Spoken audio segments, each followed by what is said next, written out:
Shinran recorded in the Tanisho, a tract lamenting the divergences. Alive with the inconceivable working of Amida's vow, I shall realize birth in the Pure Land.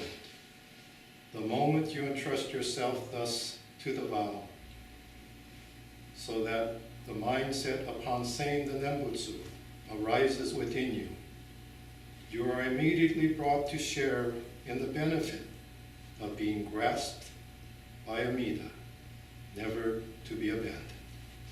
Namo Amida.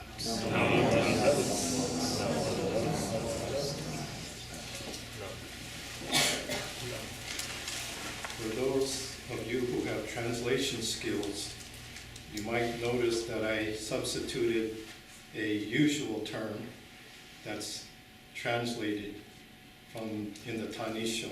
And what was that, Dr. Conway? 助けられまいらせて And I substitute, well, usually it's saved. Right, and it's alive. Alive. Right. And that's my theme for this evening, reflection.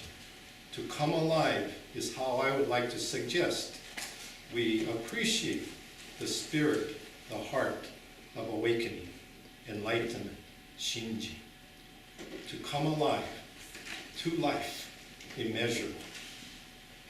To reflect upon this, I'd like to share my favorite anecdote story that I call my Hawaii story, because it took place when I was in Hawaii. I heard this third hand, but I'm suspecting it's accurate. But the story goes, there was this local guy. He was waiting to catch a flight back to Maui, and he was waiting at the Inner Island Terminal, Honolulu. And he's sitting in the lounge, and then he overhears this conversation behind him. And he hears somebody turn to the next person saying, I came to Hawaii to die. And so the local guy heard it, and he's kind of shook up. He said, wow, what's going on? So he listened, leaned over and listened, and then he realized that he had overheard a visitor that had arrived from Australia. So coming from Australia, we say he speaks with an Australian accent. So what it was saying in our pronunciation, I came to Hawaii today.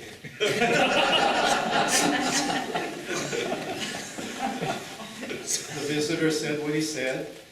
The local guy heard what he heard. But that wasn't a matter of something lost in translation. It was just lost in the perception. But I'd like to suggest that we were born into this world to die.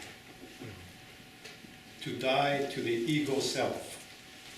To then come alive, be reborn in the realm of immeasurable light and life. That's affirmed in the expression, Namo Amida Butsu. So to acknowledge, the reality of our mortality is basically what the religious engagement is about.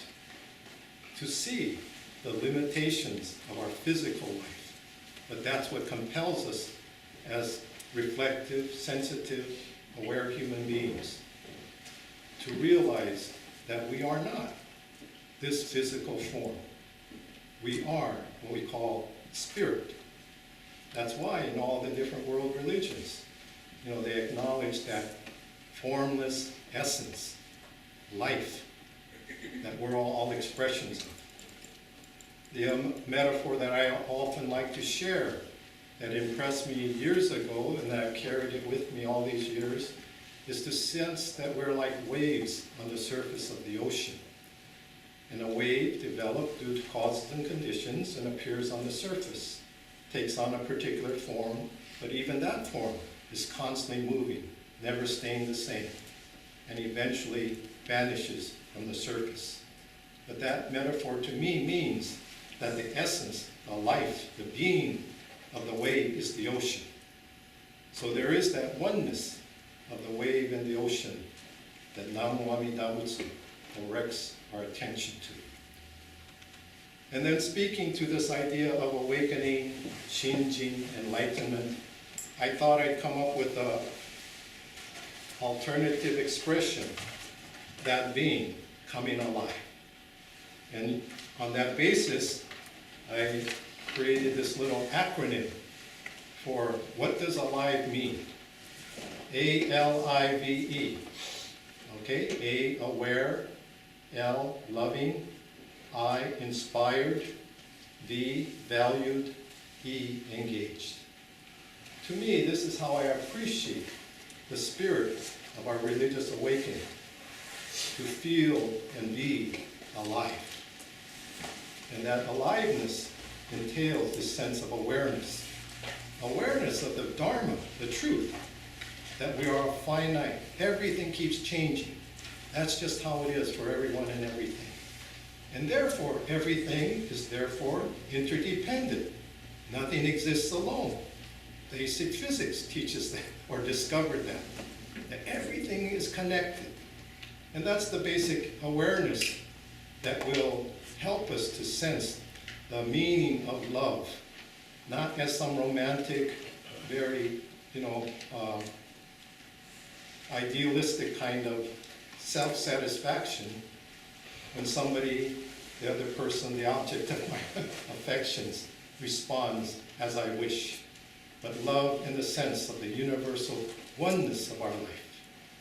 Inspired is a very important expression that we use in religious tradition. Inspired. Are you familiar with the different terms that we use related to that term? Spirit, right? Spirit. And spirit is used, I understand in the Bible, interchangeably with wind and breath. In fact, in Greek, that's what spirit means, breath. And it's interesting to reflect upon, how in Hawaii, you're familiar with the term aloha. But are you familiar with the origin, the etymological root of that expression, aloha? I know the popular version, hello, goodbye, friendly greeting. The original expression comes from the breath of God.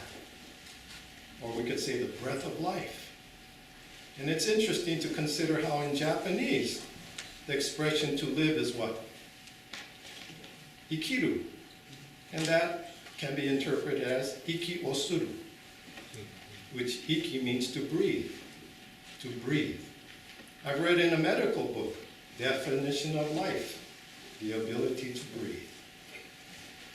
So, the breath of life, to really sense the value of our being. And that value is based, the spirit of engagement, to be connected, to realize the truth of our oneness. This is what I appreciate as a religious tradition based on this idea of awakening. Awakening to the Dharma, the spirit, the heart of boundless compassion that sustains all beings in gratitude. To close these reflections, recently I had an occasion to attend an Interfaith Council meeting, and we had a special speaker who was recently appointed as the spiritual care supervisor at our San Francisco General Hospital. And in his talk, he shared a number of different quotes. But one of the quotes really kind of impressed me, really resonated with me. It was from a Reverend Howard Thurman. Are any of you familiar with this person, Reverend Howard Thurman? According to what I looked up, he was Reverend Dr. Martin Luther King's mentor, spiritual mentor. He was the one that inspired Dr. King to begin to appreciate the interfaith movement. Through that, the sense of the ministry of Gandhi, and then also Reverend King became acquainted with Thich Nhat Hanh. And that's what moved Dr. King to nominate Thich Nhat Hanh as a Nobel Peace Prize candidate. But anyway, this is who Reverend Howard Thurman was, but this is the quote I'd like to close with this evening, where the Reverend Thurman encouraged, don't ask what the world needs. Ask what makes you come alive, and then go do that. Because what the world needs is people who have come alive. Namo Amida Butsu.